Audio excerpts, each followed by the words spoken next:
ഒരു സന്ധിക്കും വഴങ്ങാത്ത ചെറുപ്പക്കാരനെ കീഴ്പ്പെടുത്താൻ വേണ്ടി ക്രൂരമായി പോലീസിന്റെ മൂന്നാം മുറ ഉപയോഗിച്ചു.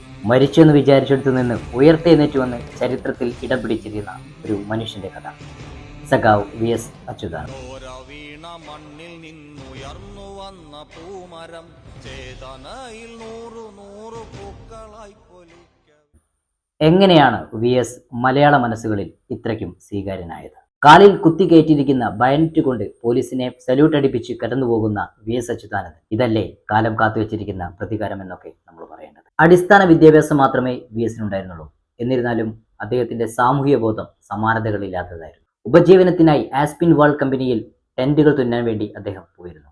ഈ പശ്ചാത്തലത്തിൽ നിന്നാണ് കേരളം കണ്ട മികച്ച പ്രതിപക്ഷ നേതാവായി അദ്ദേഹം മാറിയതും അതിനുശേഷം മുഖ്യമന്ത്രിയായി തിരഞ്ഞെടുക്കപ്പെട്ടു. സമൂഹത്തിൽ ദരിദ്രർ ബുദ്ധിമുട്ടുകൾ അനുഭവിച്ചിരിക്കുന്ന സമയത്തെല്ലാം അദ്ദേഹം പിന്തുണച്ചു. നിയമസഭയിൽ പ്രശ്നങ്ങളെല്ലാം ഒരു ഗർജനമാംവിധം ഉന്നയിച്ചു. സർവ്വ പ്രതിസന്ധികളെയും തരണം ചെയ്തുകൊണ്ട് 83-ാം വയസ്സിൽ അദ്ദേഹം മുഖ്യമന്ത്രിയായി. എന്റെ പ്രായമല്ല എന്റെ വാർദ്ധക്യം നിശ്ചയിക്കുന്നെന്ന് അദ്ദേഹം ഉറക്കെ പറഞ്ഞു. കേരള പാർട്ടിയിൽ ഉയർന്നു വന്ന യുവാക്കളെയെല്ലാം ശക്തിപ്പെടുത്തിയത് അദ്ദേഹമായിരുന്നു. പരിസ്ഥിതി പ്രശ്നങ്ങളിലെ ഗൗരവമായ നിരീക്ഷണം, അഴിമതിക്കെതിരെ ശക്തമായി നിലകൊണ്ടു. മലയാള ഭാഷയിൽ വ്യക്തമായും ശക്തമായും അദ്ദേഹം കേരളക്കരയോട് സംസാരിച്ചു. VSന് പകരക്കാരില്ല, ഇനി ഒരിക്കലും ഉണ്ടാവുകയുമില്ല.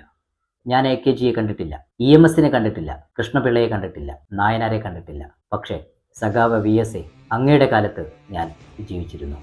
ഇനി ചെങ്കടൽ ശാന്തമായി ഉറങ്ങട്ടെ. അന്ത്യാഭിവാദങ്ങൾ സഖാവേ. നന്ദി.